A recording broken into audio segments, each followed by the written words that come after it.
Connaissez-vous votre valeur? Savez-vous ce que vous valez réellement? Dans cet épisode, je vous aide à déterminer votre valeur et à l'augmenter. Alors, restez jusqu'à la fin et abonnez-vous si ce n'est pas encore fait. Bonjour, je m'appelle Gisèle Wona et je suis ravie de vous retrouver pour ce nouvel épisode, pour ce deuxième épisode consacré à la série sur l'amour et l'estime de soi. Aujourd'hui, nous allons voir comment déterminer sa valeur. Alors, quand il s'agit de déterminer votre valeur, la première chose que vous devez savoir que vous n'êtes pas susceptible au hasard. Vous avez été taillé sur mesure pour apporter quelque chose d'essentiel, quelque chose qui manque dans ce monde. Alors, décidément, vous devez savoir que vous êtes une personne exceptionnelle, vous êtes une personne parfaite. Parce que vous venez d'une source parfaite. Et une source parfaite ne peut pas donner quelque chose d'imparfait. Vous êtes parfait, vous êtes taillé sur mesure. Et il est important également de savoir par quelle situation vous êtes passé, d'où vous venez. Pour ma petite histoire, ma maman me raconte toujours cette histoire qui me fait couler une larme. Ma maman a vécu une vie très difficile, mes deux parents d'ailleurs. Ma maman a perdu tous ses enfants et je suis restée toute seule. Mais bien d'ailleurs, elle a eu d'autres enfants, mais à cette époque, je suis restée le seul enfant. Elle a dû faire les pieds et les mains. Elle est montée, elle est descendue, elle a trouvé au fin fond d'un village un guérisseur qui a dit des choses tellement merveilleuses à mon sujet. Et c'est grâce à ce guérisseur et grâce à Dieu que je suis vivante aujourd'hui. Et la question que je me pose à chaque fois qu'elle me raconte cette histoire, et j'aime de temps en temps d'ailleurs lui demander de me raconter à nouveau cette histoire. Et la question que je me pose, c'est pourquoi je ne suis pas morte comme tous les autres enfants qu'elle avait perdus. Et c'est cette histoire, c'est grâce à cette histoire que je comprends qu'il y a quelque chose. Il y a quelque chose pour laquelle j'ai été destinée. Il y a quelque chose que je dois apporter.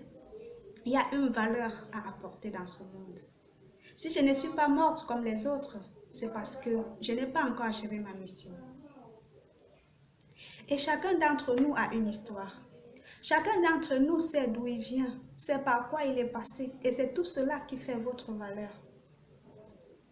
Mes parents ne sont pas très riches. Mes parents n'étaient pas très riches, mais ils m'ont donné tout leur amour. Mon papa a travaillé, mon papa faisait de son mieux pour m'apporter tout ce dont j'avais besoin pour poursuivre mes études. Ma maman faisait son petit commerce pour m'apporter tout ce dont j'ai besoin. J'ai une enfance remplie d'amour. Et chaque fois que je sortais de la maison, quand j'allais à l'école, et que je voyais ces personnes rouler dans des grosses voitures, je voyais l'opulence dans laquelle ils étaient. Et ça m'interpellait, je me demandais, est-ce que c'est parce que mes parents ne sont pas dans des conditions nanties? Est-ce que c'est parce que mes parents n'ont pas de richesses, des grandes richesses financières, que moi je suis condamnée à être également comme eux?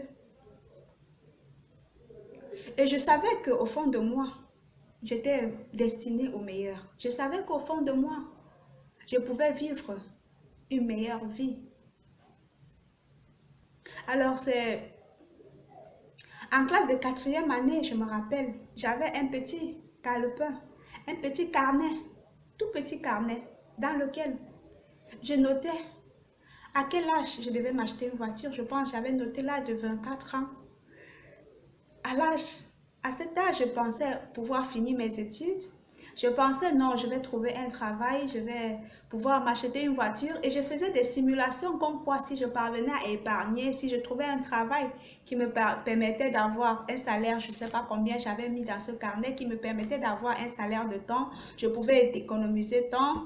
Et à 24 ans, je pouvais m'acheter une voiture, etc. J'avais de tels rêves, j'écrivais de si belles choses dans ce carnet. Et je me définissais le mari idéal, je me définissais l'homme idéal. C'est vrai que les choses ne se sont pas passées exactement de la même manière, mais ce n'est pas très différent de ça. J'ai pu rencontrer l'homme de ma vie quand j'avais 20 ans. J'étais en classe de terminale. Et par la suite, nous avons vécu superbement. Pendant 8 ans, on s'est mariés par la suite. Et on a fait déjà 8 ans de mariage aujourd'hui. Malgré que je faisais la classe de terminale, j'avais toujours cet idéal. J'avais toujours ce grand rêve que c'était possible de vivre une meilleure vie. J'ai continué mes études. J'ai eu mon BTS, j'ai eu ma licence, j'ai eu mon master.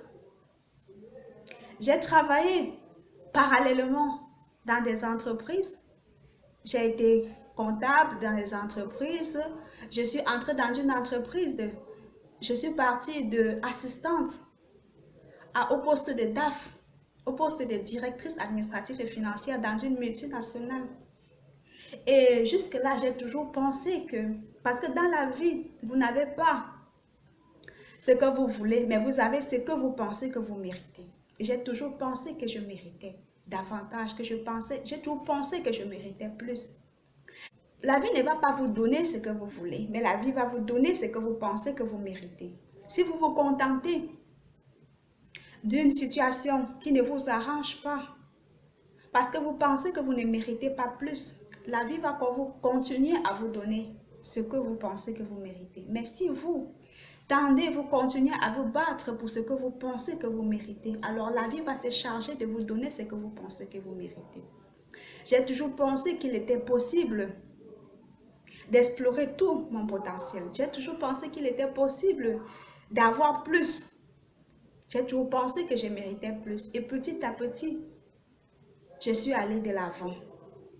J'ai créé mon entreprise parallèlement. À la suite, je me suis consacrée pleinement à mon entreprise. Et ensuite encore, j'ai obtenu ma certification pour coach. Et aujourd'hui, je pense que je mérite davantage.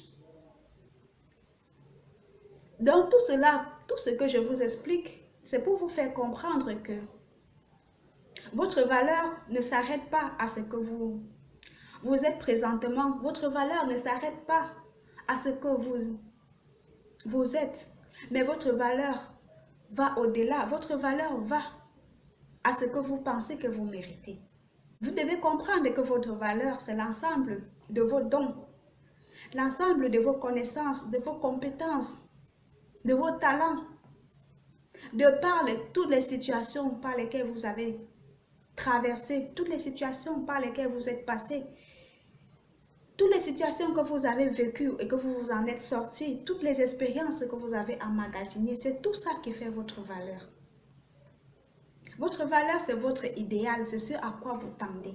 C'est ce que vous pensez que vous méritez et ce à quoi vous êtes à la recherche. Ce que vous êtes capable d'apporter dans la vie des gens, ce que vous êtes capable, l'amour que vous êtes capable de donner aux gens, ce que vous êtes capable d'apporter à l'autre dans une relation, c'est ça qui fait votre valeur. Je crois que je n'ai pas encore exploré mon plein potentiel. Je pense que je mérite davantage. Je pense que je dois me battre vers cet idéal qui, au fur et à mesure, se crée dans mon esprit. Je ne me dis jamais non, ça suffit. Non. Je vais explorer tout le potentiel que ce créateur a mis en moi.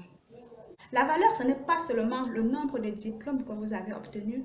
Ce n'est pas la quantité d'argent que vous avez. Mais votre valeur, c'est toutes les situations que vous avez pu surmonter dans votre vie.